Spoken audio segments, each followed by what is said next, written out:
ก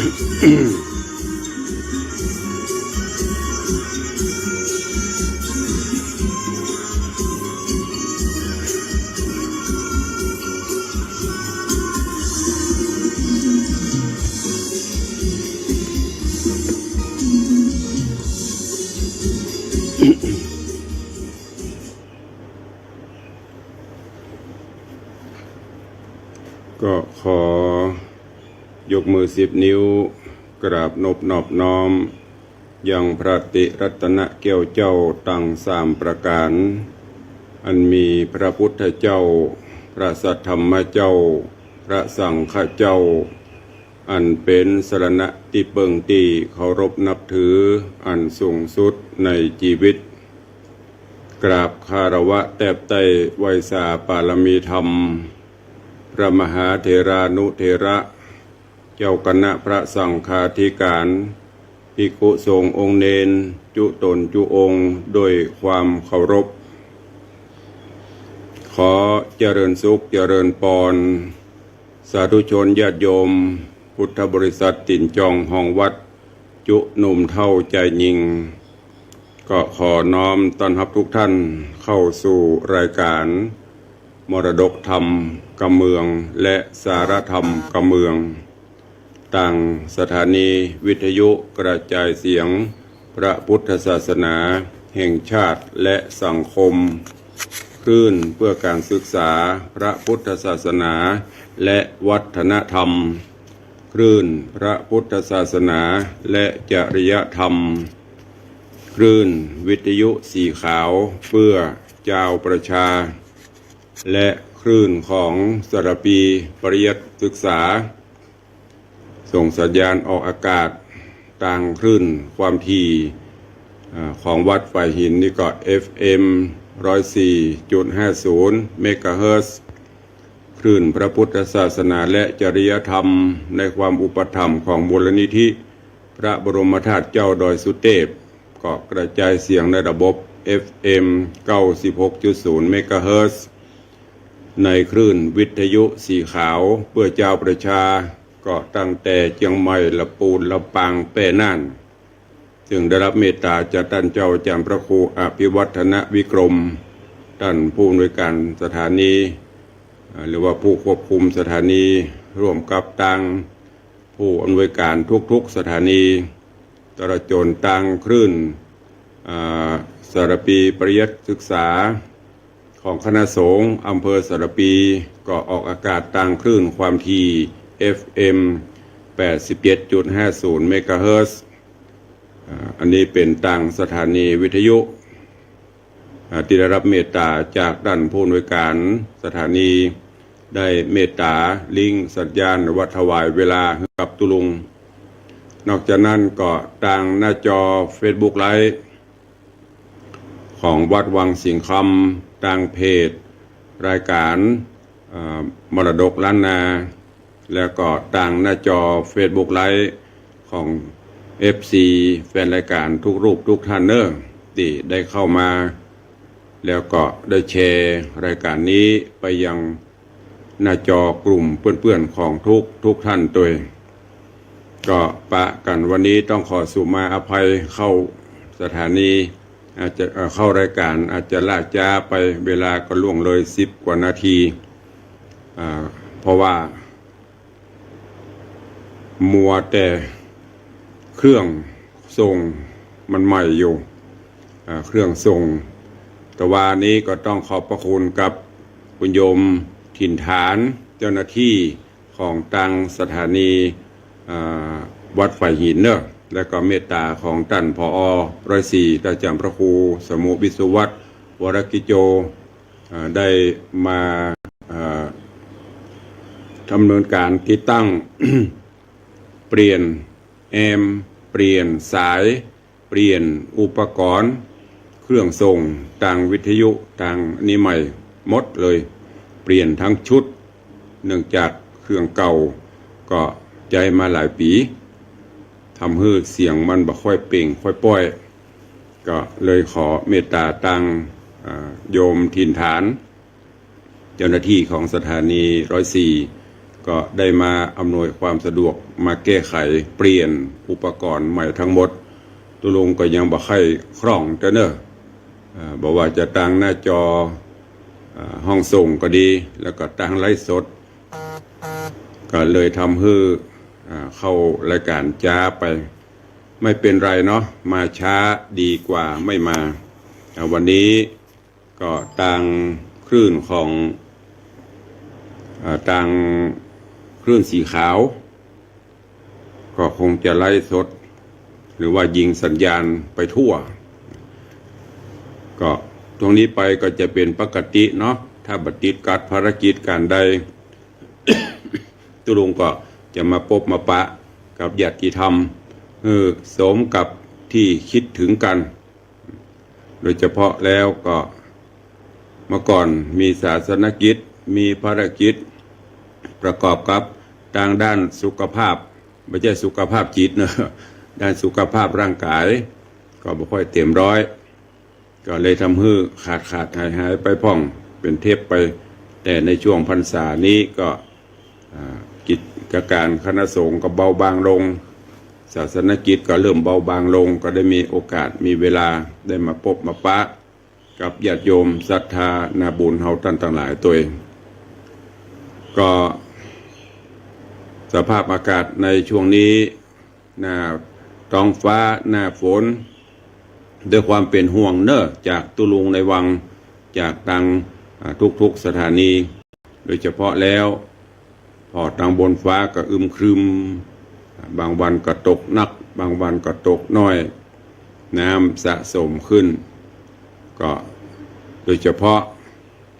ญาติโยมที่อยู่ตามหิมป่าเขาลำเนาภัยเนอะก็พยายามดูแลกันแล้วก็อันไหนที่มันจะเป็นอันตรายเพราะว่าจะเป็นบ้านเป็นจองที่อยู่อาศัยก็ขอให้ได้ซ่อมได้แปลงถ้ามันอันตรายมันใกล้ตีเงื่อมผาหน้าดอยก็ย้ายให้ก่อนเพราะช่วงนี้ดินมันอิ่มน้ำเวลาฝนตกก็จะเป็นดินสไลด์ทำให้ได้รับอันตรายส่วนท่านที่อยู่ใกล้แม่น้ำลำคลองก็คงจะได้รับปัญหาอย่าได้รับผลมาหรือว่าได้รับประสบการณ์มาหลายปีน้ำท่วมน้ำอย่างมันเคยท่วมตึกระดับไหนก็พยายามกลางภาษานี้เก็บขึ้นอย่าก่อนเนอะเก็บเข้าเก็บของขึ้นไว้ในที่สูงอย่าไปประมาทความประมาทเป็นหนทางแห่งความตายเป็นหนทางแห่งความชิบหายเราได้รับประสบการณ์มาแล้วก็บ่ต้องไปรอเปิ้นบ่ต้องไปรอเปิ้นประกาศบ่ต้องไปรอเปิ้นเตือนพยายามเราต้องหูได้เฉพาะตนปีก่อนน้ำท่วมถึงนี้ได้รับความเสียหายจะนี้เราก็เตรียมความพร้อมเหรอเอาขึ้นสูงกว่าเดิมไปพ่องเพราะว่ามันบ่แน่จะว่าปีนะก่อนมันท่วมตึกนี้ปีนี้มันก็จะตึกนี้อีนะบางเตื้อหน้าฟ้าหน้าฝนตกหนักมันอาจจะหนักขึ้นเอาที่มันปลอดภัยที่สุดเนอะเตรียมความพร้อมกันไว้เพื่อมีอะไรอย่างเกิดขึ้นเฮาก็จะบ่ต้องได้รับความเสียหายนักอันนี้ด้วยความเป็นห่วงจากตุลุงในวังก็ฝากเอิญเตือนญาติโยมนาบุญเฮาทั้งหลายเนอะทุกสิ่งทุกอย่างญาติโยมทั้งหลายเฮาสามารถป้องกันได้แก้ไขได้บ่ว่าจะเป็นทางธรรมชาติถ้ามันจะเสียหายมันก็จะน้อยหรือแม้กระทั่งตัวเฮาเนอะร่างกายจิตใจตัวเฮาก็สามารถปรับปรุงแก้ไขได้หลายท่านหลายคนบางหลายท่านหลายคนอาจจะได้ตั้งจิตอธิษฐานในช่วงเข้าพรรษาตั้งจิตอธิษฐานงดเหล้าเข้าพรรษาอย่างที่เขาเคยได้ยินเหล้าบุหรี่สิ่งเสพติดต่างๆบางท่านก็อาจจะภาวนาลด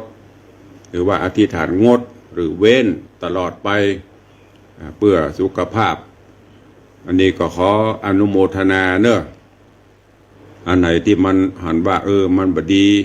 อันไหนที่ว่าทำไปแล้วเดือดร้อนตัวเก่าเดือดร้อนผู้อื่นเดือดร้อนครอบครัวก็พยายามปวารณาเอาอย่างตุเจ้าเป็นอธิษฐานเข้าภาษาญาติโยมก็สามารถนำปลาไปได้เอาไปอธิษฐานตอนนี้ไปเกยพิษลูกพิษเมียเกยเข้าบ้านดึกดึงเกิงคืนกามูนี่ก็อธิษฐานต่อนนี้ไปจะปรับปรุงตัวเก่าปรับปรุงใหม่ให้ดีขึ้นจากที่เคยเข้าบ้านดึกกาหรือว่าบ่ค่อยปิดบ้านบ่ตรงเวลากาก็อธิษฐานเอาภาวนาเอาอธิษฐานตอนนี้ไปจะเข้าบ้านเข้าจองหรือว่าจะถึงเลิกการเลิกงานก็จะปิดบ้านมาอยู่กับครอบครัวมาอยู่กับผัวกับเมียกับลูกกับเต้าเหล่านี้อยู่ที่เฮาญาติโยมทั้งหลายพระพุทธเจ้าเป็นต้นมาจนถึงยุคพ่อแม่ครูบาอาจารย์นักปราชญ์ราชบัณฑิตผู้รู้ทั้งหลายเปิ้นก็เพียงแต่เป็นผู้ชี้แนะเป็นผู้บอกทางแม้กระทั่งอย่างตุลุงมาอู้เจียวนี้ตุลุงก็นำเอาธรรมะของพระพุทธเจ้าตลอดจนหลักธรรมคำสอนต่างๆแล้วก็คำสอนที่พ่อแม่ครูบาอาจารย์เปิ้นได้ชี้แนะชี้นำได้พร่ำได้สอนมาก็เอามาปฏิบัติแล้วก็เอามาเผยแพร่มาชี้แนะชี้นำคือกับญาติโยมศรัทธานาบุญเฮาทั้งหลายก็ลองนำไปปรับใช้ในชีวิตประจำวันลองนำไปคิดพิจารณาเนอะอันแล้วก็อันอย่างที่มันดีๆก็จะเข้าสู่ตัวเฮาสู่ครอบครัวเฮาอย่างที่ได้บอกไปเบื้องต้นคือดูตัวออกบอกตัวได้ใช้ตัวเป็นตีสโลแกนที่ครูบาอาจารย์เปิ้นว่าไว้ดูตัวออกก็พอตัวเก่าเฮานี่เหี่ยก่อนว่าเฮาเป็นจะได้เหมือนกับที่เปิ้นแนะนำเหมือนกับที่เปิ้นว่าก็แล้วก็บอกตัวเฮาได้ว่าเฮาปฏิบัติมาจะได้ใช้ตัวเป็นใช้ตัวเฮาไปในทางที่ดีที่ถูกที่ควรที่ต้องก็จะทำให้ความเป็นอยู่ของเฮาดีขึ้นครอบครัวเฮาจะอยู่มีความสุขขึ้นตรงกันข้ามถ้าดูตัวก็บ่ออกบอกตัวก็บ่ได้ใจตัวก็บ่เป็นสัมบเลเทเมาไปเป็นบ้านไผจะว่าจะได้กระจ่างประสนนี่นะมานำหลักธรรมะอย่ามาประพฤติปฏิบัติในชีวิตประจำวันอย่างซักอย่างเปิ้นกินก็บ่กินเปิ้นทานก็บ่ทานอันเนี้ยจะทำให้ครอบครัวเฮาเดือดร้อนจะทำให้ครอบครัวเฮามีปัญหาแม้กระทั่งตัวเฮาก็จะมีปัญหาขอให้ญาติโยมเจ้าข้าทั้งหลายเนอะหลังที่ก่อนอดีตที่มันผ่านไปก็แล้วไปปัจจุบันก็แก้ไขเอาสิ่งที่มันผ่านที่มันบ่ดีเอามาปรับปรุงเอามาแก้ไขคือคิดพิจารณาเอาอย่างที่เคยบอกเคยเล่าให้ฟังตื่นเช้ามาหลังจากที่ทำกิจวัตรประจำวันอาบน้ำอาบท่าล้างหน้าสีฟันเสร็จพอมีเวลาก็ไหว้พระสวดมนต์สักเล็กน้อยแล้วก็มาใคร่ครวญมาตริตรองในรอบวันคือตั้งแต่ตะวาจนกระทั่งมาถึงเจ้าตื่นมาแล้วเฮาได้เนี้ยอันอย่างลงไปพ่องเป็นวันเนอะเหมือนอย่างเฮาไปขายครัวนั่นน่ะแต่ว่าไปขายอย่างพ่องขายพักขายไม้ขายอย่างหรือแม้กระทั่งเปิ้นเปิดร้านค้าเปิ้นก็จะมีสมุดมีเครื่องบันทึกของเปิ้นวันนี้ซื้อของเข้าเท่าใดขายออกไปเท่าใดได้กำไรเท่าใดเปิ้นก็จะบันทึกไว้ชีวิตเฮาก็เช่นเดียวกันญาติโยมทั้งหลายเฮาก็ต้องมาสังเกตสังกาวิเคราะห์เอาอย่างที่ตุลุงบอกไปเนี้ยตื่นเจ้าไหว้พระสวดมนต์ละหมาดกึศว่าในรอบวันที่ผ่านมาตั้งแต่ตื่นตะวาแล้วก็เข้านอนแล้วก็มาตื่นวันนี้จะปฏิบัติงานวันนี้เนี้ยอันอย่างลงไปพ่องได้ไปที่ไหนพ่องไปพบไปปะไผ่พ่องได้ประโยชน์อันอย่างพ่องเนี่ยท่านทั้งหลายลองเอามาวิเคราะห์พิจารณาเอาแต่ว่าไปพบไปปะคนนั่นคนนี้ แต่ว่าไปไหว้ภาษาครูบาอาจารย์ที่หันที่นี่เปิดแนะนำมาแล้วก็แต่ว่านี่เขาก็มาวิเคราะห์พอศีล5 ข้อไม่ได้บกพร่องอย่างซักอย่างบริสุทธิ์ผุดผ่องหรืออาจจะพลาดจะพังไปหน่อย วันนี้เขาก็ปรับปรุงแก้ไขเหรอแล้วก็ให้มันดีขึ้นนะไม่ใช่ให้มันเลวลงนะปรับปรุงให้มันดีขึ้นไปเนี่ยจะทำให้เฮาท่านทั้งหลายได้มีความสุขเป็นกระจกส่องตัวเก่าแจ้งมาไม่ใช่ว่าไปส่องหน้างามกับบงามกับไปส่องทุกบีผมกับไปส่องกระจกทาลิปทาหน้าปะแป้งกันเนี่ยคือส่องจิตส่องใจด้วยเนอะจะไปส่องกับร่างกายไปนอกส่องเข้าไปทางในอันเนี้ยจะทำให้สิริมังกรราศีดีเกิดขึ้นกับตัวเฮาจะดีตึงทางนอกงามตึงทางนอกงามตึงทางในถ้างามก็ทางนอกบ่ได้แต่งตัวผ้าลีดเป็นกรีบแต่งตัวมีผมปะแป้งอย่างดีอย่างงามอย่างหล่อแต่จิตใจบ่ไปตามนั้นก็ใจบ่ได้นะเพิ่นถึงบอกว่าพอคนพออย่างจะไปพอก็ไปนอกคือพอเข้าไปในเอาจะเอาอย่างมาแต่งไปในเฮาพอจะเอาลิปเข้าไปทาก็บ่ได้จะเอาแป้งเข้าไปโปะก็บ่ได้ก็ต้องใจอย่างศีลธรรมคุณธรรมจริยธรรมอันจะพึงมีที่เฮาได้รับฟังได้รับการศึกษาได้ค้นคว้าทางจากครูบาอาจารย์ทางจากตัวเก่าค้นคว้ามาก็เอามาใช้เอามาปฏิบัติอันเนี้ยที่เป็นความหวังของมวลมนุษยชาติ รู้จักปรับปรุงรู้จักแก้ไขกับตัวเฮาไม่ต้องไปแก้ไขคนอื่นเตื้อแม้กระทั่งการสื่อสารอย่างต่างๆอย่างปกตินี่มาเจ้าตื่นเจ้ามานี่จะไปฟังไปฮับสารไม่ใช่สารบรมใหญ่นะสารในที่นี้ก็คือสื่อต่างๆฟังรับเข้ามาเตื้อบางคนยังลุกจากที่นอนเตื้อ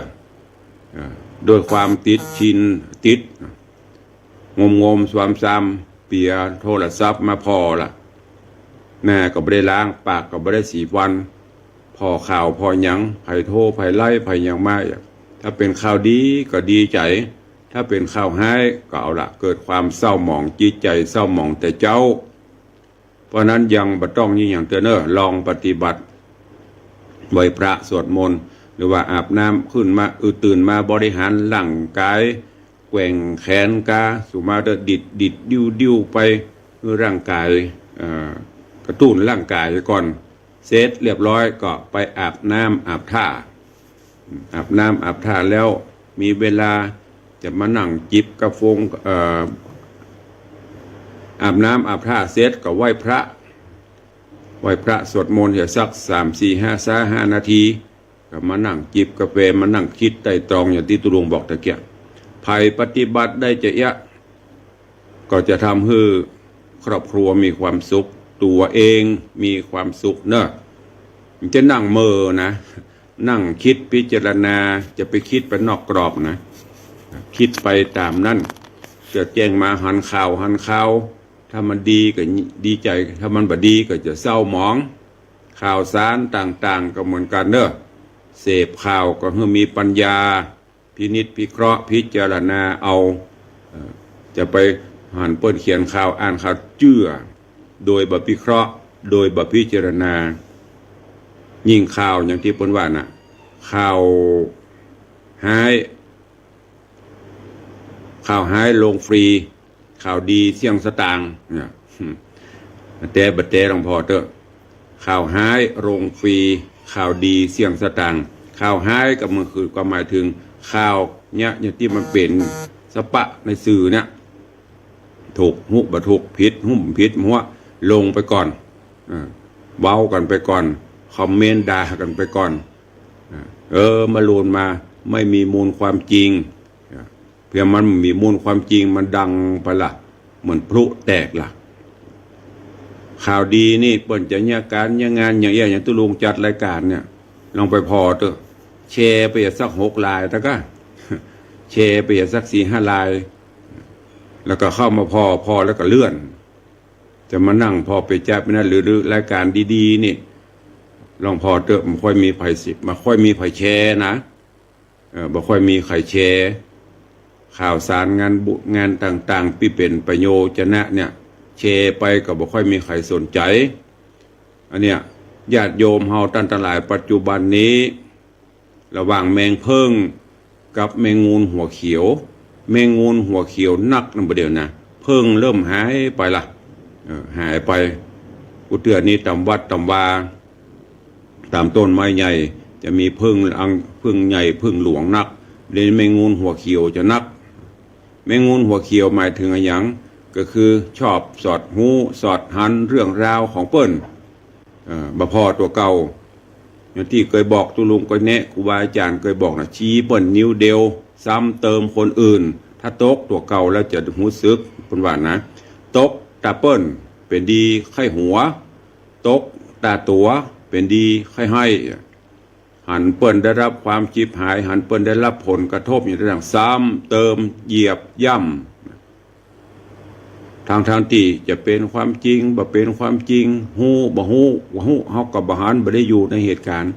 ปากันไปเดือดไปกันไปเนี่ยโดยเฉพาะสื่ออย่างที่ตูงบอกนะคอมเมนต์ส่วนมากก็จะคอมเมนต์ในทางที่เสียหายไปอย่าทำเน้อไม่ต้องไปทำพอก็พอไปเป็นเรื่องของเฮาเราเชื่อเรื่องกรรมของเปิ้นเนี่ยเปิ้นจะบอกไว้ภัยบดีที่ไหนเฮาหูแต่ตัวเขาเนี่ยพอตัวเก่าเขานี่จะไปเป็นแมงงูหัวเขียวชอบของบูดของเน่าของบดีเพื่อเป็นแมงเพิ่งน่ะเพิ่งนี่พอมันบินไปมันก็จะเอาเกสรดอกไม้ติดตีนมาติดปีกติดอย่างมากำน้อยเอามาแปลงหางเบเล่นแล้วกระเพิ่งนี่ก็จะห่วงไข่ห่วงหางไผ่ปะใกล้โดนล่ะไล่ปีไล่แตงมดแมงงูหัวเขียวนี่ยิ่งปัดยิ่งเข้านะจะมาตอมหน้าวงว่างยิ่งปัดก็ยิ่งเข้าใกล้อันเนี้ยฝากกับเป็นข้อคิดกับญาติโยมเฮาท่านทั้งหลายวันนี้เป็นวันพุธเนาะปกติตุลงจะเตะทำเมืองวันนี้ก็ได้รับเมตตาจากทางคลื่นสีขาวลิงสัญญาณไปตัวเองแล้วก็มันปะกันเพียงอาทิตย์ละครั้งตุลุงก็เลยเอาสเพเหระเรื่องราวต่างๆเนอะมันจะสเพนาสาระเอามามาจ๋ามาเตือนอีป่ออีแม่ญาติธรรมเฮาท่านทั้งหลายด้วยความเป็นห่วงลองคิดพิจารณาเอาถ้าหากว่าเป็นมันเหมือนอีโลแต่โลก็ลองเอาไปปฏิบัติโดยเฉพาะอย่างที่ตุลุงบอกตะเกียพอตัวเฮาดูตัวออกบอกตัวได้ใจตัวเป็นพินิจพิเคราะห์ตัวเฮาโรคภัยไข้เจ็บอย่างต่างๆก็ดีหมอเปิ้นก็แนะนำไปตามวิชาชีพของเปิ้นแต่ดีที่สุดหมอที่ดีที่สุดก็คือตัวเฮาเนี้ยเป็นหมอที่ดีที่สุดดีจะได้ตุลุงอย่างเขาเป็นโรคนั้นโรคนี้ไอ้อย่างที่มันแสลงไอ้อย่างที่เปิ้นแนะนำกินเข้าไปมันอันตรายเฮาก็ต้องปฏิบัติงดเว้นหรือลดจำนวนมาลงถ้าว่าเกิดว่าตายจะมาเถอะตัวกูไผ่ไม่ต้องมาสอนหมอไปเจ้เหมือนกูเนี่ยอันนั้นก็เตรียมพร้อมไว้เตรียมปีกนะแต่ถ้าว่าเปิ้นแนะนำจะมันเป็นอย่างเปิ้นบาดแต่โลอันกินอันนี้มันแสลงอย่างคนที่เป็นเกาเนาะเปิ้นมือกินของที่เป็นสัตว์ปีกเฮาก็งีเว้นเนี่ยมันก็เป็นเนี้ยกินแล้วไปกินยาเหรอก็เฮาก็ปวดแล้วไผปวดตัวก็เฮานะปวดคนเดียวนะถ้าเฮาเว้นเหรอมันก็มีปัญหาทุกสิ่งทุกอย่างอยู่ที่ตัวเฮารู้จักแก้ไขรู้จักปรับปรุงแล้วก็เผยแพร่สิ่งดีๆไปสู่ครอบครัวสู่สังคมสู่ประเทศชาติเฮาบ้านเฮาเมืองเฮาครอบครัวเฮาก็จะมีความสุขถึงวันนี้มันเป็นจะด้านเป็นสังคมที่ชอบซ้ำเติมกันสังคมที่หันแก่ตัวถึงวันนะญาติโยมทั้งหลายลองสังเกตพอเถอะ แต่ลองวิเคราะห์พอมันเหมือนอย่างตุนหุงว่าก็หรือว่าอย่างเหมือนพ่อแม่ครูบาอาจารย์ป้นว่าก็เมื่อก่อนนี้เราอยู่กันแบบสังคมที่อบอุ่นย้อนหลังไปเมื่อ30-40 ปีเป็นครอบครัวที่อบอุ่นวัดก็บ่มีประตูลงโกนเข้าได้ตลอดนะตำบ้านตำจองก็บ่มีหัวรอบขอบชิดเหมือนบะเดียวหากันกลางบ้านพากลางบ้านลงละเข้าไหนก็ได้từ4 ทิศเข้าได้หมดออกได้หมดแต่ปัจจุบันแล้วก็ความเป็นอยู่เมื่อก่อนนี่ถ้อยทีถ้อยอาศัยเอื้ออบอ้อมอารีพริกมีบ้านเหนือเกลือมีบ้านใต้สงเคราะห์อนุเคราะห์แล้วก็บ่มีสิ่งที่เขาจะสื่อต่างๆคือมันบวยโทรศัพท์ระเซิบเครื่องมือสื่อสารบ่มีปีกันน้องกันก็ฮักแป้งกันเพิ่นถือบอกว่าความเจริญในด้านนั้นเป็นเจริญในด้านจิตใจวัตถุไปเจริญไปมาถนนหนทางบ่สะดวกเหมือนบ่เดียวแต่ว่าอยู่กันม่วนแกงถ้วยเดียวกินไปเนี่ยกินอย่างเดียวกินไป4-5 อย่างอย่างที่ตุลุงเคยมาเล่าให้ฟังนะแกงข้ามหัวแกงข้ามบ้านไม่ใช่ข้ามหัวเหมือนบ่เดียวนะไม่ใช่ปกไปไม่ใช่เนี่ยกินแล้วใส่ถุงไปเป็นปุกเป็นพวงไม่ใช่นะแกงข้ามหัวข้ามบ้านมาก่อนไปเนี่ยกินบ้านนี้ตำน้ำพริกก็ตำนักหน่อยก็ส่งไปบ้านใกล้เฮือนเคียงบ้านนั่นเปิ้นแกงแคบ้านนั่นเปิ้นอันลาบก็ตักแบ่งกันไปเนี่ยจิตอยู่ตัวกันแบบถ้อยทีถ้อยอาศัยโอบอ้อมอารีต่อกันจะไปหั่นไปนี่เนอะฝากบ้านฝากจองตัวกันโลอันขอพอมาตั้งบ้านพอเนอะจะไปบ้านแม่นั่นแม่นี้เปิ้นก็อยู่คนเดียวพออย่าไป4-5 หลังพุ่นถ้าเปิ้นไปอยู่บ้านเปิ้นก็เอาไม้หวกเอาไม้มากระแลงรู้จักก็กระแลงเอามาขวางมาหัวให้หน่อยเป็นสัญญาณบอกว่าไปอยู่บ้านนั่นน่ะมันจะมันล็อกกุญแจมันจะมีหัวเล็กมันจะมีขวดแก้วติดกับแปรงเหมือนบะเดียว3 ชั้น 4 ชั้นนะวิถีชีวิตอยู่กันม่วนแต่บะเดียวนี้ความเจริญในที่คือเจริญในด้านวัตถุความเจริญในด้านวัตถุนักขึ้นจิตใจคนก็ต่ำลงความหันแก่ตัวก็นักเข้าบะสงเคราะห์บานุเคราะห์ไปช่วยกันนะใครจะเป็นจะได้ก็จ้างมีการช่วยเหลือจุนเจือกันแม้กระทั่งบางครั้งเจ็บไข้ได้ป่วยบ้านใกล้เฮือนเคียงบ่ฮู้ว่าฮู้คิงแห่งความบ่ได้ยินการลดลงรถพยาบาลโลเลบ่เวมาเอาก่อนไผเป็นหยังเป้อไปน่ะด้านเมื่อก่อนนี่มันมีเนาะอีพ่ออีแม่โยมทั้งหลายใครที่เลข5ขึ้นมาเลข6ขึ้นมาได้ถึงฮู้หรอกรุ่นก่อนละอ่อนเบนนี่มันตันหันนี่เอามาเล่าฟังว่าความเป็นอยู่เป็นจะได้เมื่อก่อนนี่เจ็บไข้ได้ป่วยกว่าพี่น้องออกท้องเดียวกันมาจะมามาถึงนี้พี่น้องบ้านใกล้เฮือนเคียงน่ะเต็มมาละช่วยกันละ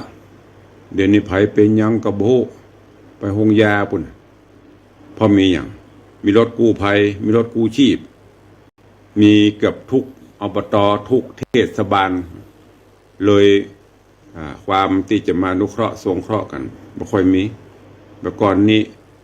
เจ็บไข้ได้ป่วยเล็กๆน้อยๆก็อย่างสมุนไพรตามบ้านตามจอหมอเมืองเขาดูแลกันไปก็ลองพออายุก็ยืนมนนะรอดตายเวลามีภัยเป็นอย่างลูกเขาเป็นละอ่อนอีป้อยแม่ญาติโยมตลาดลองพอพะเลิศปุ๊บนี่นะหัวเข้าเถิกนะยุ่มขี้ทรายเขาพอกมันนั้นตกเกตวัน2 วันตกเกตก็มันก็อย่างก็แง่ปนห้องแง่3 วันอีกอะตุบเขาโปะถ้ามันแผลใหญ่หน่อยมันก็ตกเกตหายเดี๋ยวลองไปพอกอะมันไปตัวกันหมดลองยุ่มขี้ฝุ่นเขาพอกอะเดี๋ยวอักเสบเป็นหนองเป็นเชื้อที่เผื่อได้ตัดนะวิถีชีวิตโลกมันเปลี่ยนแต่จะจิตใจเขาก็จะไปเปลี่ยนไปตัวเวยลงไปเนอะขออย่าลืมไตรสิกขาศีลสมาธิปัญญาหรือทานศีลภาวนา อันเนี้ยเป็นหลักปฏิบัติของพุทธศาสนิกชนชาวพุทธเฮานำไปคิดพิจารณาไปใช้เอาไปปฏิบัติเนอะแล้วสิ่งดีๆก็จะเกิดขึ้นกับตนกับตัวกับครอบกับครัวของเฮาตั้งหลายจะไปหลงตัวโลกหลงตัวโลก โลกปัจจุบันมันวุ่ยทำให้กิเลสตัณหาก็เพิ่มขึ้นบางครั้งหิมาหาบัตานก็เดือดร้อน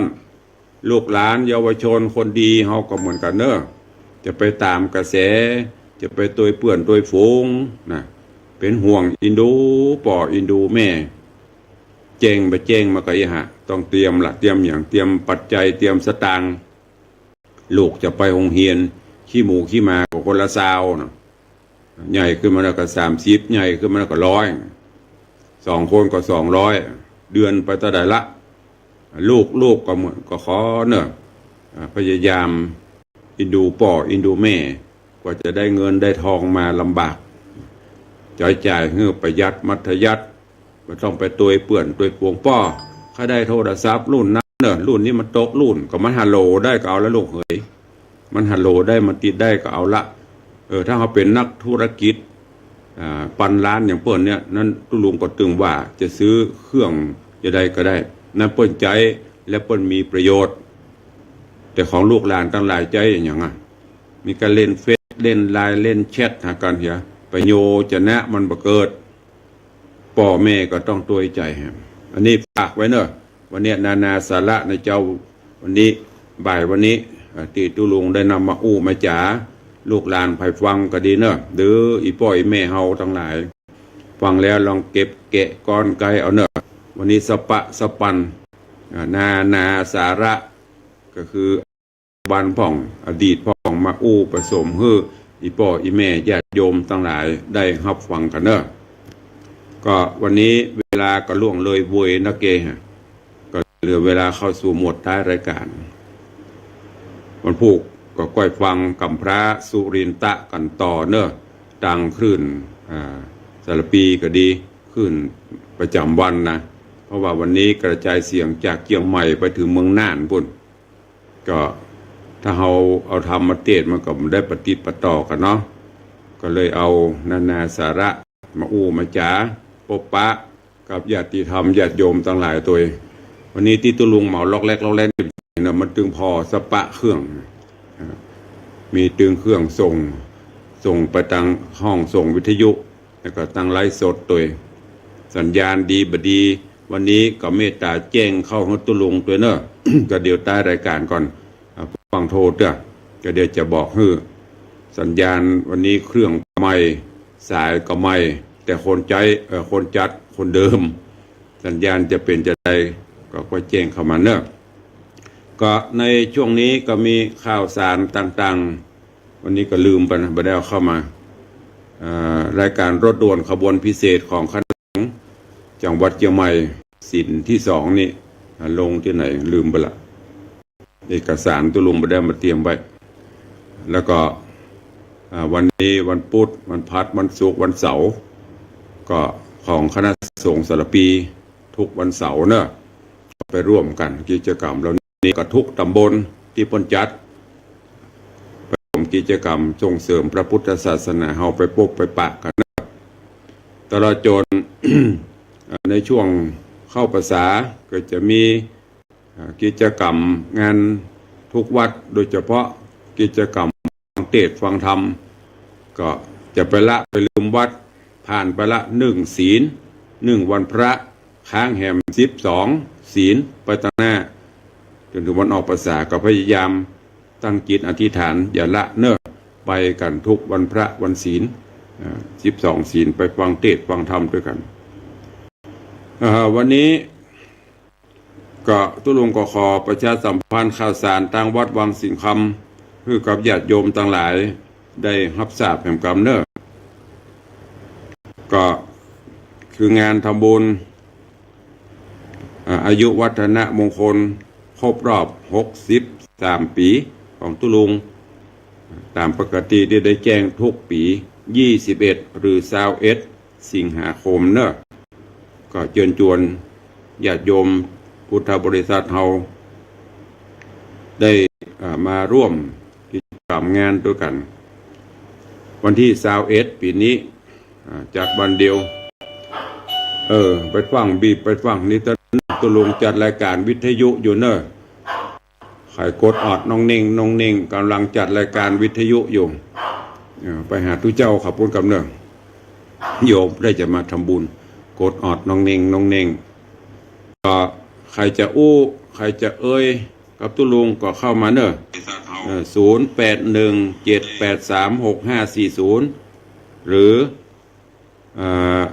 0533681690เข้ามากันได้เนอะวันนี้มีไผ่พ่องเจริญปอนญาติโยมเนอะถวายการต้อนรับท่านเจ้าตุปีคมสันจากกรุงเทพแล้วก็มีโยมแม่ศรีนวลทาแก้วโยมปฏิวัติยาสมุทรท่านหัวหน้าหนึ่งหรือว่าท่านสิบเอกปัญญาจารย์วิจิตรธิรธรรมเพิ่นได้อันอย่างก็วิทยุใหม่ทุกต่างฟังเนาะหิวไปไหนก็ได้เจริญปอนกับโยมพี่อัญชลีคำกิตตินะโยมสมศรีพรหมเมืองเจริญปอนกับโยมแม่จันเปงเจริญปอนกับโยมพี่จงรักมีงานโยมแม่บุญปั่นมีงานเนอะเจริญพรกับโยมชนจันทร์จรคำโยมสมนึกยุวะเวกเจริญปอนกับโยมแม่ครูเหรียญทองจันทีเข้ามาติดตามรับชมรับฟังเป็นกำลังใจทางหน้าจอ Facebook ไลฟ์ในวันนี้ก็ขอบคุณอนุโมทนากับทุกท่านตัวเองย้ำแห่งกรรม21 สิงหาเนอะจะไปลืมขอบคุณมหาอุบาสกอุบาสิกาปเลียงธนวัฒน์แม่เลียงทัดพิชาตัวเนอะเจริญปอนจากทางใดแม่ศรีนวลรันจวนกับแม่ศรีนวลรันจวนเสียงยังแจ่มใสเหมือนเดิมอยู่ขอบคุณค่ะยังเป็นสาวเหมือนเดิมอยู่นั่นน่ะวันเกิดกี่ล้านงานบุญวันเกิดกี่ล้าน3 ล้าน3 ล้านเนาะเจ้าสาธุอนุโมทนาเนอะเจ้าสาธุบุญรักษาขอบคุณโยมแม่ศรีนวลรันจวน FC แฟนคลับ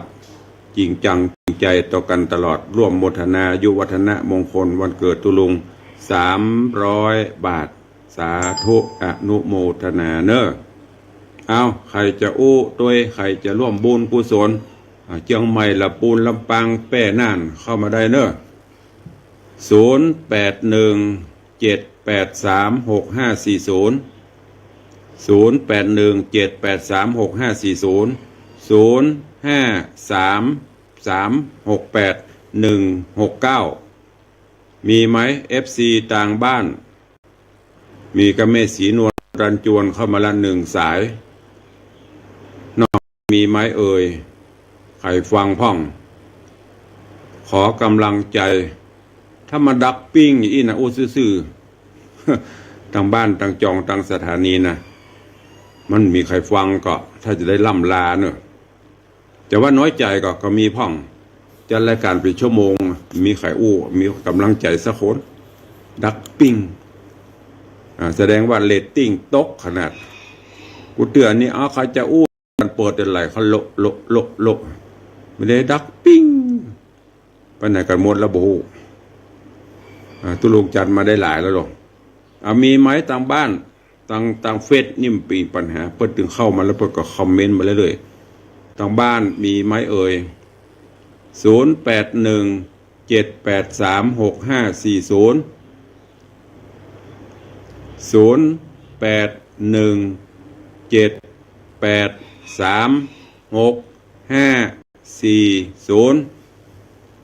เป็นไปได้ไหมเนี่ย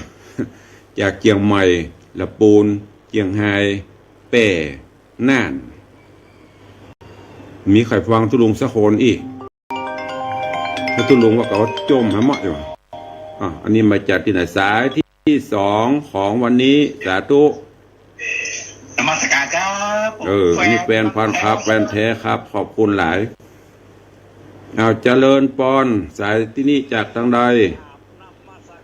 ท่านพระอาจารย์ดูเจ้าเหมือนกันฟังก็ได้อยู่กัน ได้หมดเลย โอ้สำดี เปิดเดียวเนี่ยอายุวัฒนะ63เนาะ 13อยู่ โอ้โหหมู่เดียวกันรถได้ว่ะ ภัยขอประทานอภัย อันที่เคยกินข้าวสารข้าวห่มกันที่เขาไปวัดดอยสัปยุก็แล้วเมินละ ผมหมื่นละ ตุลุงมันนี่ถามว่ารู้วัดทองบุญปะไม่แดงหมู่เก่าครับ อ๋อ มันขวายหน่อยเขาให้ไปแยกการกันพ่อง ไปขวายเตื้อ ขวายตัวนั้นนี่ก็เป็นพิธีมันประเดี๋ยวเนี่ยเปิดวิทยุฟังโอ้อันนี้ท่านเจ้ารู้ อ๋อ อัน สา ใน ธุ วังเลยเนาะฟังบุตรอ่ะ วัดอะไรอย่างครับพี่ อันมันเป็น สำนัก แต่ ส ก่อน งฆ์ นั้นมันเป็นที่พักสงฆ์ที่พักสงฆ์พร้อมบุญมันไม่แดงของเก่าตำบลแม่ปงพระครูชนทานเขาเนี่ยตำบลเดียวกัน อ๋อดอยสะเก็ต บริษัทเกตแล้วประเดี๋ยวนี้จะได้เป็นวัดใหม่ชื่อว่าวัดใหม่มีโจ้หอมบุญปะแม่แดงหมู่เก่าตำบลแม่ปงดอยสักเก วัด ต ใหม่มีโชคอีก แล้วตั้งป่ายมันหอมบุญ บัดถ้าใหม่อะวัดมีโชคอีกมันจะได้มี ถ้าว่าวัดใหม่เนี่ยมันใหม่ มันใหม่อยากเชียงใหม่ได้200 ปี700 ปีก็ยัง บัด ใหม่ ถ้าเอาวัดใหม่อะวัดมีโชคเองของบ่เปิ้ลเขาตั้งชื่อไปเลยนะเขาเดินมาไปแล้วจะมีโชคใครอยากมีโชคมาวัดมีโชคอีกอะ เปลี่ยน ได้อย่างทุกอย่างจังหวันก็เพราะว่าตั้งป่ายมันมีโชคมา นั่นน่ะมันวัดใหม่เนี่ยมันแบบอันนี้วัดมีโชคไอ้ป๋อง่ายดี วัดมีโชคแล้วก็หอมบุญเขาก็ติดตามตลอดเนาะ แล้วไปเก้ยากนะถ้าตั้งใหม่นี่นะ แม่น เอามาถูกต้องวัดมีโชคนะพอเพื่อนนะวัดชัยมงคลน่ะเพื่อโทโลที่วัดวังสีคำคณะอยู่ในวังนะดักปิ้งนี่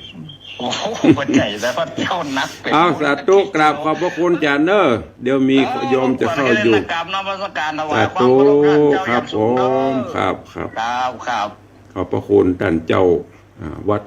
วันว่าเดี๋ยวเพื่อจะเป็นวัดละวัดใหม่ มีโชคหอมบุญแม่โป่งดอยสะเก็ดโอ้ดีละตุเจ้าดีมากเลยตุเจ้าเพื่อกับฟัง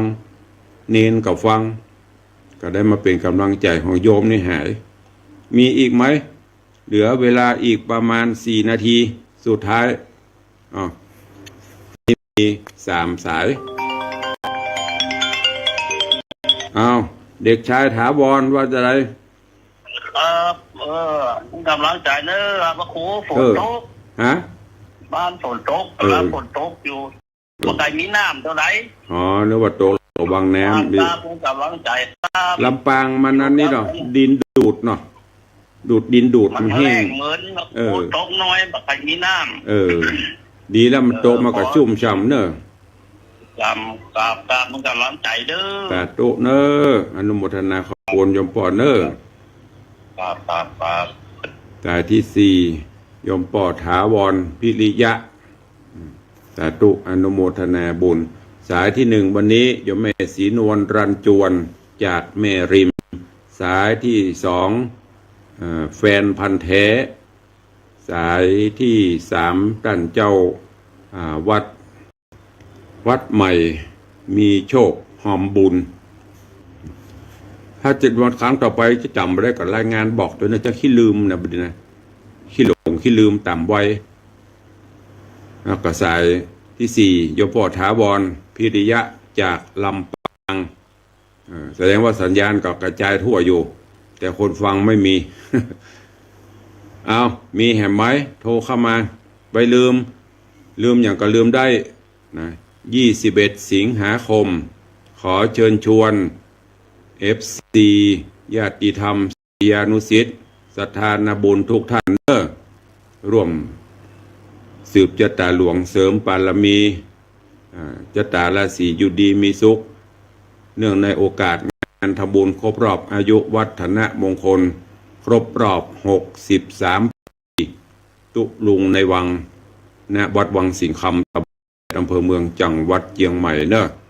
เริ่มตั้งแต่เวลา9 โมงเป็นต้นไป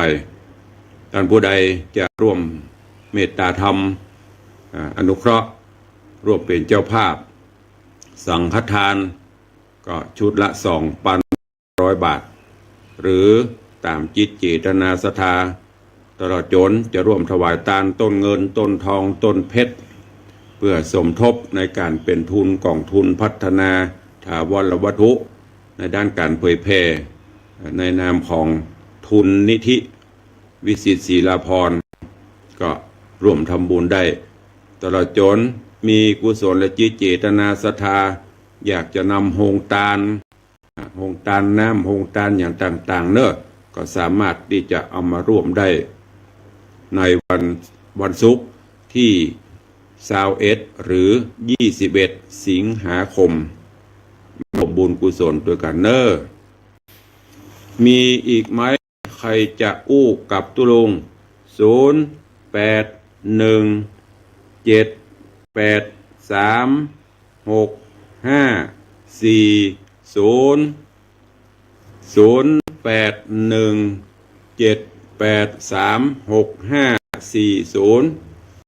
อ้าวโทรเข้ามาเนอะหรือสายตรงโทรศัพท์แบบสาย053368169ออกไปละ69จะเริญปอน ฟังอยู่ครับท่านอาจารย์หลวงพ่อพระครู ใคร อันนี้ผมฟังมาเมินแล้วครับบัดได้เบอร์หลวงพ่อผมฟังอยู่จากสวนทรายบ้านต่อครับอ๋อสันสายบรรจอดตู้เจ้าว่าคนบ้านคนบ้านครับผมอ๋ออันติดตามมาเมินแล้วครับเป็นจะว่าไปกับพ่อเป็น6-7 ปีแล้วครับอ๋อ FC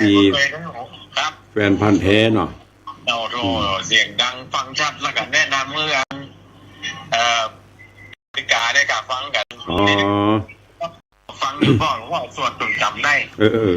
ลวงพ่อวัดติคำเลยวัดกูวิสิตศิลาภรณ์เมื่อจากก่อนทุกพ่อเจ้าฟังถึงวันนี่เลยจะมากมาเจ้านี่ตู้เจ้าทั้งหลายงานแล้วโอ้ไปตะไดก็ได้ยินก็เสียหลวงพ่ออย่าให้บิณฑบาตศรัทธาเปิด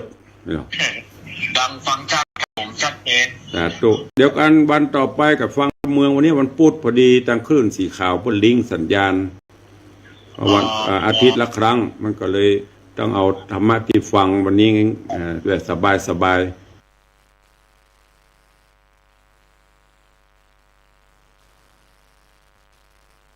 ปกติก็จะเป็นธรรมะแบบพื้นเมืองอ๋อครับเฉพาะวันพุธมันลิงตั้งแต่เชียงใหม่ละปูนลำปางเป้น่าน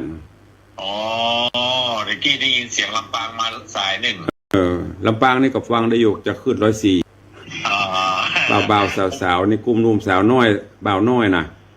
96นี่หนาเนียนอยู่สาธุเนอขอบพระคุณหลายๆสาวเอสบัติดในก็มาห่วมมารายงานตัวเนอครับผมสาธุสวัสดีครับขอบคุณญาติโยมจากบ้านต่อ